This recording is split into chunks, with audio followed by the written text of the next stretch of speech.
मार्गदर्शतामयोऽयं पुरुषो यो यच्छद्रस एव स। ये श्लोक पूरा हो गया, यानी मेरा टाइम से पहले तो मैं जीत गई।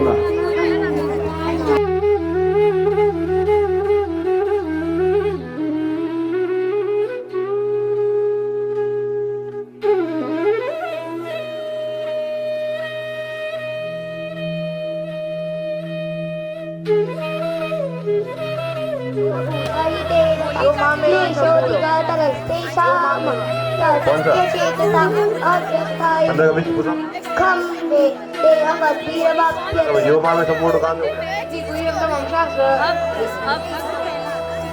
प्रहलाद कौन से भगवान की भक्ति करते थे? 12 का 15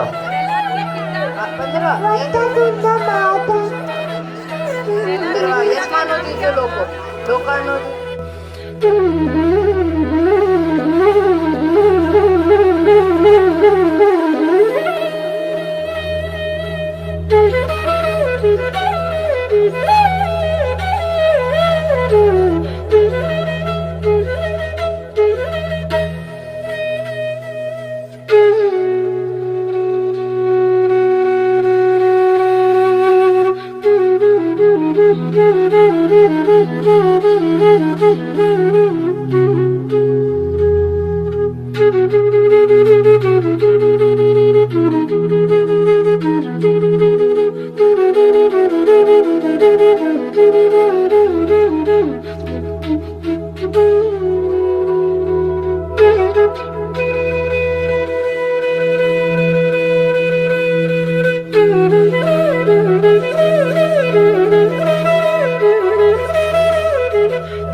करने की कोशिश की है। पहली चीज़ जो गणेश जी की परिक्रमा होती है वो माता पिता का महत्व और हमारी कथा क्लास का पहला नियम प्रणाम करना। तो हमको प्रणाम करने से 4 चीज़ें मिलती हैं, आयु, यश, बल और विद्या। तो हमने यहाँ पर हिमालय पर्वत बनाया है, जो हमने यहाँ पर लिखा है कि कैलाश पर्वत है, और यहाँ पर आपको माँ की चूड़ी और पापा के पैसे से आपको 1 मिनट का टाइम मिलेगा। आपको इस दिन की हेल्प से इस पूरी परिक्रमा को करना है। नारायण नारायण।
आपको वहाँ से वैसे सेंट्री है, अगर आपको 3 नंबर किसी को तो गिफ्ट मिलेगा।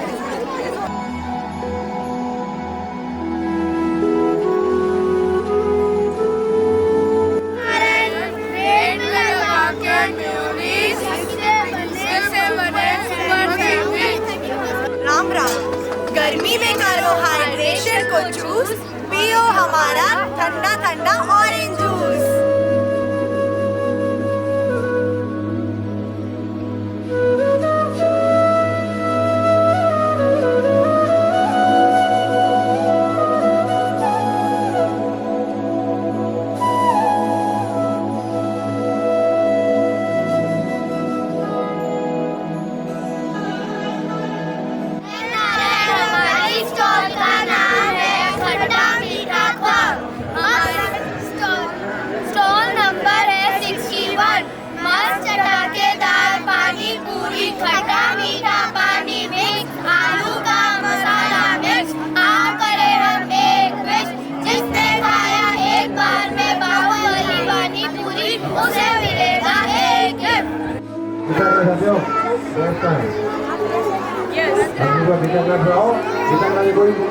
ये गीता क्लास में आने का देखिए प्रभाव कि 2.5 साल का बच्चा गीता जी बोल रहा है।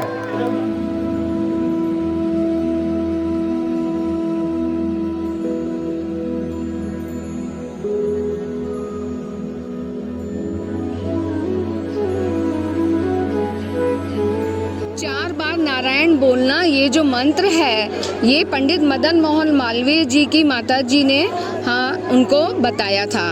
उस बहुत चमत्कारी है। दिया नारायण नाम का माता जी ने यह प्रसाद, सज्जन पंडित जी ने अपनाया इसे हाथों हाथ। बोल कर नारायण जब भी निकले, हुआ न निष्फल कोई काम। अपना यह अमोघ मंत्र बांटा पूज्य भाई जी संग, बतलाया भाई जी ने इसे पूज्य स्वामी जी से निर्द्वंद। तो संत महापुरुषों के सत्संग से हमको भी मिला यह मंत्र, अक्षरश धारण करें, इसकी है महिमा अनंत। राम राम। आज हमने ये परम सेवा की झांकी लगाई है। इसमें ये बताया गया कि जब तक बीमार व्यक्ति रहे तब तक उसको बिस्तर पर लेटाएं, और मरणासन व्यक्ति को कभी भी बिस्तर पर नहीं लेटाएं, उनको जमीन पर लेटाएं, नीचे गोबर से लिपवाएं, गंगा जल रखें पास में, रेणुका बिछाएं, ब्रजरज बिछाएं, तुलसी जी रखें और गीता जी रखें, ठाकुर जी का स्वरूप रखें और गले में तुलसी की माला पहनाएं। और मरणासन व्यक्ति के पास में कोई भी रोए नहीं, क्योंकि कहते हैं 12 घंटे तक वो आत्मा उसी जीव के आस में ही रहती है। इसलिए हमेशा कीर्तन करें। कीर्तन करने से अगर यम के दूत भी आते हैं तो वो भाग जाते हैं, और वहाँ पे ठाकुर जी के पार्षद आ जाते हैं। ठाकुर जी के पार्षद आने से वो जीव आत्मा का कल्याण होता है और साथ में वैकुंठ धाम मिलता है। ये एक परम सेवा किट है जो हमने अभी सब बताया है, वो सब इस किट में है। यहाँ पे ये सब दिखाया गया है कि इस किट में क्या क्या है। जैसे फर्स्ट एड बॉक्स रखते हैं घर में, वैसे ही ये किट रखना ज़्यादा जरूरी है, क्योंकि फर्स्ट एड बॉक्स से ये होता है कि लगेगी या नहीं लगेगी, लेकिन मृत्यु अवश्य आएगी, इसलिए हमें ये ज़रूरी रखना चाहिए। और साथ में गाड़ियों में रखें, क्योंकि गाड़ी में रखने से क्या होगा, एक्टिवा की डिक्की में, गाड़ी में, आप कहीं भी रास्ते में जा रहे हो, किसी जीव घायल दिखा आपको या जीव कोई मरता हुआ दिखा, आप फट से उतरो, गंगाजल लो, उस जीव को दे दो, उसके पास बैठ में कीर्तन सुना दो, उस जीव का कल्याण हो जाएगा और अपने एक परम सेवा हो जाएगी। नारायण नारायण। राम राम। यह गंगा मैया का प्रादुर्भाव बताया है इसमें। गंगा मैया ब्रह्मा जी के कमंडल में से निकली हुई है, विष्णु जी के चरणों का जल है, इसका वेग इतना तेज था तो भगवान शंकर ने गंगा मैया को अपनी जटाओं में धारण किया है और भागीरथ नाम के राजा ने गंगा मैया को धरती पे लेके आए हैं। ये एक श्लोक भी बन रहा है, ब्रह्म स्वरूपिणी विष्णु पादोदकी जटा शंकरी जानवी भागीरथी हरर गंगे हरर गंगे हरर गंगे। इस श्लोक को बोलने के द्वारा घर बैठे गंगा स्नान का पुण्य हमें प्राप्त होता है। नारायण नारायण।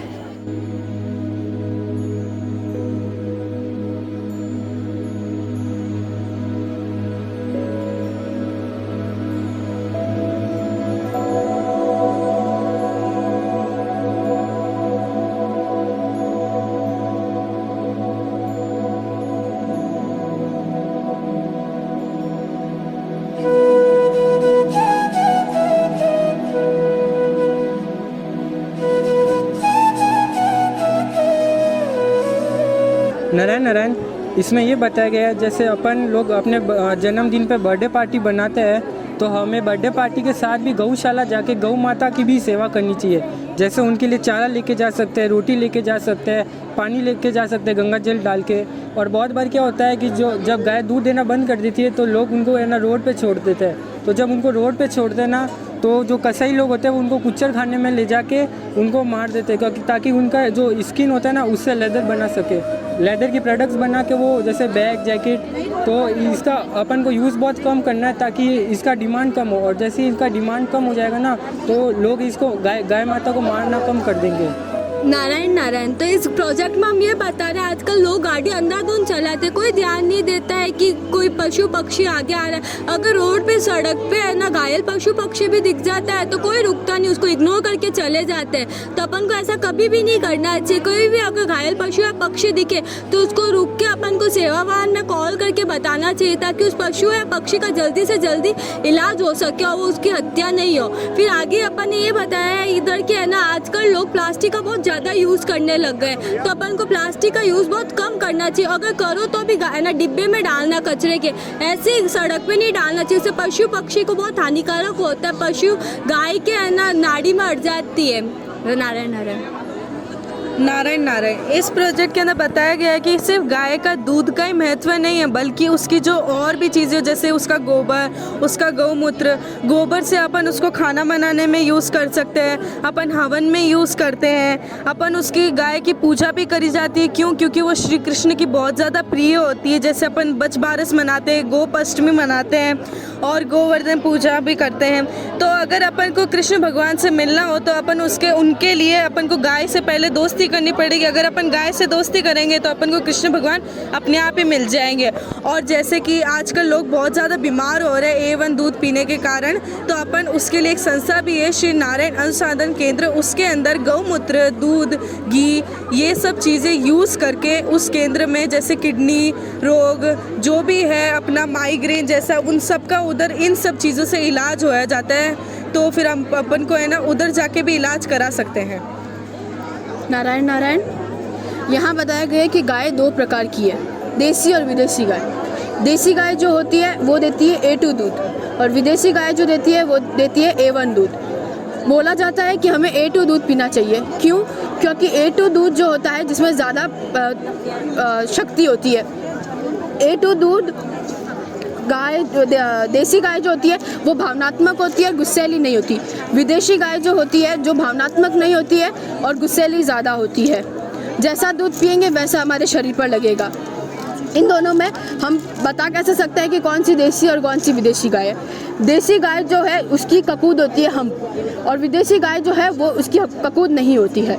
जो देसी गाय होती है वो पीछे से गोलाई में होती है और विदेशी गाय जो है वो नुकीली होती है। देसी गाय के जो सींग होते हैं वो लंबे होते हैं, विदेशी गाय के छोटे होते हैं। देसी गाय की जो गलकंदल होती है वो बड़ी होती है और विदेशी गाय की पतली होती है। जो देसी गाय का दूध आता है वो पीला आता है और इसका घी पीला निकलता है। क्यों?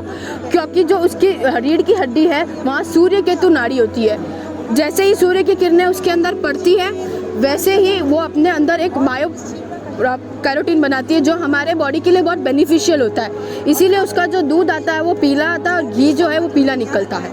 नारायण नारायण नारायण नारायण नारायण नारायण नारायण। गौ माता के अंदर 33 कोटि देवी देवता होते हैं। अगर अपन गौ माता के दर्शन कर लेते हैं तो हम सारे तीर्थ, अपने सारे ऋषि मुनियों के दर्शन हो जाते हैं। अपन अगर गौ माता के दर्शन कर लेते तो हमें और किसी के दर्शन करने की ज़रूरत नहीं, उनके अंदर सारे देवी देवता विराजमान होते हैं।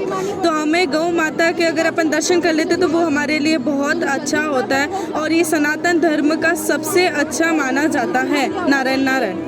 राम राम। हम गीता बाल संस्कार शिविर से हैं। अध्यात्म मेले में हमारा स्टॉल खान पान, वेशभूषा और संस्कृति पे है। पहले अगर हम संस्कृति पे आए तो आप देख रहे हैं यहाँ 2 पेड़ बने हुए हैं। ये पेड़ हमारे जीवन के समान है। पहले वाले पेड़ में जो हरा भरा है उसके जड़ में दया, धर्म, प्रेम और सहयोग है और दूसरा पेड़ है जो मुरझाया हुआ है उसके जड़ में काम, क्रोध, लालच और आलस्य है। ऐसा ही हमारा जीवन है। हम वेशभूषा पे आए तो अगर आप यहाँ देखें तो इस महिला ने साड़ी पहनी है और इसमें लिखा है पहनो ऐसे वस्त्र जो नहीं लगे अभद्र। और यहाँ पे सज्जन ने धोती कुर्ता पहना है और एक व्यक्ति है जिसने फटी जीन्स पहनी है और टी शर्ट पहना है। तो हमें फटे कपड़े नहीं पहनने हैं और हमारी संस्कृति को ही अपनाना है। अब हम जो खान पान में आते हैं, यहाँ बाजरे की रोटी, गेहूं की रोटी और मैदे की रोटी रखी हुई है। बाजरे की रोटी जैसे आप देख रहे हैं आसानी से टूट सकती है। गेहूं की रोटी को टूटने में थोड़ा समय लगता है और मैदे की रोटी को तोड़ने में बहुत ज़्यादा समय लगता है। ऐसे ही हमारा जो पेट है ये आसानी से पचा सकता है। गेहूं की रोटी को पचाने में थोड़ा समय लगता है और मैदे की रोटी को पचाने में बहुत समय लगता है। ये हमारे हाथों में भी चिपक सकता है। और गीता जी के 17वें अध्याय में बोला भी गया है कि ये सात्विक फूड होते हैं, ये राजसी खाना होता है और वो तामसिक भोजन होता है। तो हमारा जीवन ऐसा ही होना चाहिए जो गीता जी में कहा गया है। धन्यवाद। ये छोटे छोटे बच्चे आए हैं हमारे स्टॉल में कि मैम ये क्या है, हमें समझाइए। तो बच्चे आप किंडर जॉय और च्युइंगम खाते हो, कोई चॉकलेट्स खाते हो कभी कभी? ये बहुत ही अच्छे बच्चे हैं, नहीं खाते। पर जो बच्चे खाते हैं मैं उनको कहना चाहती हूँ कि जो ये चॉकलेट्स खाएंगे उनको पेट दर्द और दिल की बीमारी हो सकती है और पिंपल्स भी हो सकते हैं। चिप्स खाने से हमारे कैंसर जैसी बीमारी भी हो सकती है और कोल्ड ड्रिंक पीने से मोटापा, डायबिटीज़ और फैटी लिवर भी हो सकता है। ठीक है बच्चों, तो आप लोग ये बिल्कुल नहीं खाओगे ना? नारायण नारायण। हमने नारायण नारायण से रिलेटेड ही गेम रखा है जिसमें सारी चिट्स में हमने भगवान के नाम लिखे हैं और सभी को टाइम दिया है कि आपको 30 सेकंड के अंदर बलून फुला के और उस पर भगवान के 2 से 5 नाम लिखने हैं। जो चिट में निकलेगा उन्हीं के 5 दूसरे नाम आपको भगवान के लिखने हैं। जैसे विष्णु जी का क्या चीज़ की है गेम लगाया हमने नारायण नारायण के लिए। हम मैसेज ये देना चाह रहे हैं कि बाय बाय छोड़ो, नारायण नारायण बोलो। भगवान का नाम लेने की महत्ता बताई गई है, नारायण नाम के उच्चारण की महत्ता बताई गई है कि जब भी घर से निकलें नारायण नारायण बोल कर निकलें। उससे क्या है, भगवान हमारे साथ रहेंगे और हमारे सभी कार्य सिद्ध होते हैं। तो ये बात कहाँ से अपने को मिली है? ये बात जो है महाराज जी को, मदन मोहन जी मालवीय जी से भाई जी को मिली और भाई जी से हमें मिली। राम राम, नारायण नारायण। देखिए ये कैसा दौर है, हर और मोबाइल का शोर है। गर्मा गर्म आई माँ भोजन थाली में सजाकर बोली करने प्यारे मेरे बच्चे तू जल्दी से आकर। भोजन को देखकर बच्चे ने रुआसा मुंह बनाया है, कह रहा है भूख नहीं है माँ और भोजन को दूर हटाया है। माँ लगी मनाने तो बच्चा लगा रोकर शोर मचाने। बच्चा रो रहा है तो माँ ने सोचा सोचा कि भोजन कैसे करेगा, तो क्यों ना मैं उसको मोबाइल दिखा दूँ। मोबाइल देखेगा और भोजन कर लेगा। बच्चा मोबाइल देख रहा है और भोजन कर रहा है। 1 दिन, 2 दिन, 3 दिन, धीरे धीरे उसकी आदत हो गई। जब बच्चे पहले अपनी माँ की गोदी में बैठकर कहानी सुनकर भोजन करते थे, अब वो गोद में नहीं, फोन के आगोश में खोते जा रहे हैं। फिर एक दिन ऐसा आया कि माँ बोली, माँ हुई परेशान, लेकिन बच्चा लगा मोबाइल में। माँ बोली बच्चे कुछ खा ले, बच्चा लगा मोबाइल में।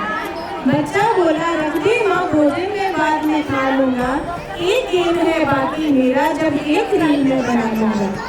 उसके बाद क्या होता है, अब मोबाइल का असर तो शरीर पे पड़ेगा, फिजिकली ग्रोथ रुक जाएगी, मानसिक विकास रुक जाएगा। फिर माँ बाप परेशान हो जाते हैं और भाग के डॉक्टर के पास बच्चे को लेके जाते हैं।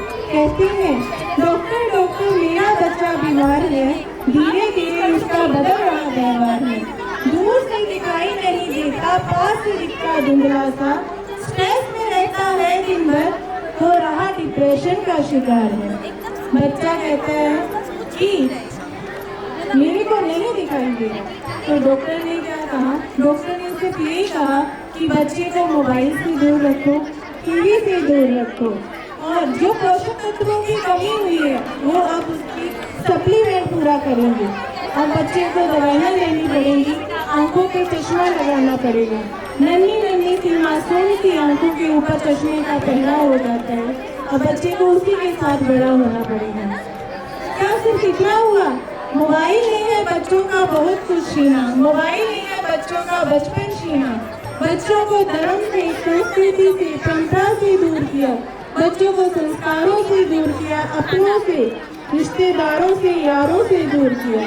मोबाइल से बच्चे दिशाहीन हो गए, मोबाइल से बच्चे संस्कृतिहीन हो गए। क्या सिर्फ इतना किया? मोबाइल ने हमारे बच्चों का बचपन छीन लिया। हमें हमारे बच्चों को सभी विषयों की जानकारी के साथ साथ संस्कारों की जानकारी देना परम आवश्यक है। बच्चों को संस्कार, सही दिशा, सही आचरण और उचित व्यवहार सिखाता है हमारा गीता बाल संस्कार। यहाँ आकर बच्चे संस्कृति की शिक्षा लेते हैं, आचरण सीखते हैं, उचित व्यवहार सीखते हैं, और हमें दूसरों के साथ कैसा व्यवहार करना है, कैसा हमें अपना जीवन जीना है, उस जीवन जीने की कला को सीखते हैं। एक संस्कारी बच्चा ना सिर्फ खुद प्रगति करता है, अपने परिवार को, समाज को और अपने देश को प्रगति की ओर ले जाता है। तो बच्चों को संस्कार देना सिर्फ बच्चों का ही काम नहीं है कि वो फोन से दूर है, ये अभिभावकों की भी जिम्मेदारी है कि हम अपने बच्चे को मोबाइल फोन से दूर रखें, उन्हें अच्छी संस्कृति का ज्ञान दें, उन्हें अच्छा आचरण सिखाएं और उसको संस्कारों की शिक्षा दें। तो ये हमें लेनी होगी जिम्मेदारी। भगवान नारायण देव वे सभी संत वे सभी जीवों पर कृपा करें, इसी प्रार्थना के साथ राम राम नारायण नारायण।